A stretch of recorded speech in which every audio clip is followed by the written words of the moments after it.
shaft is not the same length. This I did not know.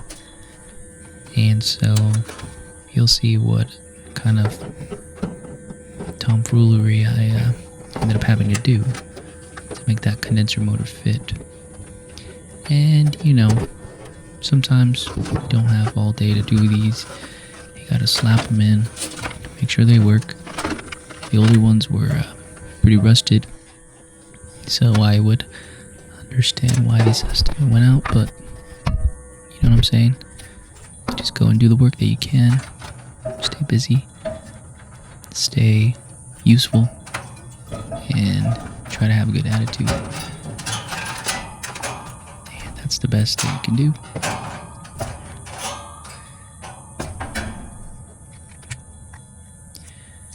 Here are a couple of tips. I have a Craftsman multi-bit for taking these 1132 nuts out. I hate them. I know Craftsman has a couple of individual hand tools, metric and SAE, so definitely look into that. Probably look at the Lowe's. I know Lowe's, big fan of Craftsman. There's a company I'm working for right now, but anything can happen. You end up anywhere.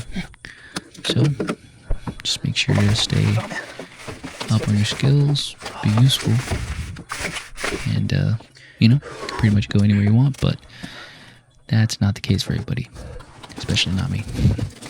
So just do your best.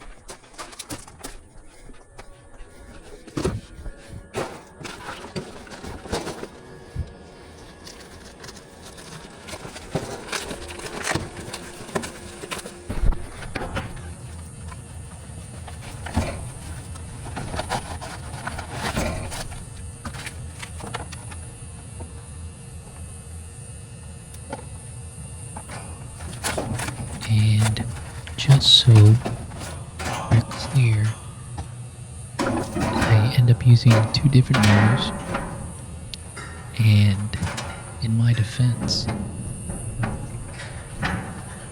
this call was put on to me during the middle of the day. I did not know ahead of time, at least from what I remember right now. Yeah, sometimes I don't remember at all. But anyway, two different motors. Did they end up working? Yes. Did they look different? Yes. But, the most important thing is getting the motor in, connecting it, making sure it runs right. Check your pressures, see what's going on, and call it a day.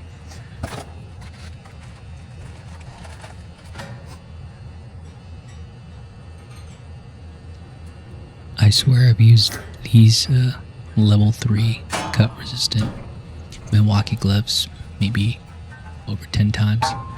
Pretty good, but once they start to get filled up with a bunch of grease, or you get your hands dirty, a bunch of debris and all that stuff, yeah, they start to wear out, which is good.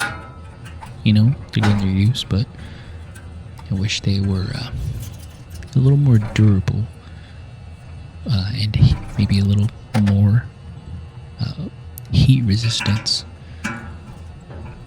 or heat resistant,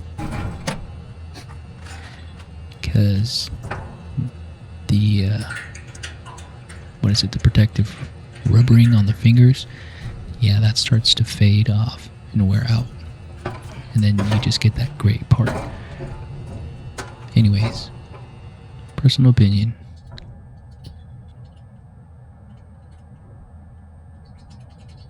when I was doing this, I was just trying to be as efficient as possible. Wasn't looking forward to recording anything at all, mainly because I didn't know I was going to be doing this call. But I do believe I don't get the rest of this installation. I think the camera does die out later on, but whatever is available, whatever you see is how far I got it. But I end up cutting the shafts there and, making sure they rotate the proper way. That's about it. Thank you for watching. You know what? If I'm being honest, I probably did know I was going to be coming here, but it was just like a go, handle your calls kind of day. So usually I got the van a little more stocked up, but as of recently, they don't want us carrying around too much for XYZ reasons. Only, for people out there, if you know, you know. They don't want us having too much material in the vans. Anyway, I don't do that, and if you do, that's you. But here is the probably last minutes. Thank you for watching.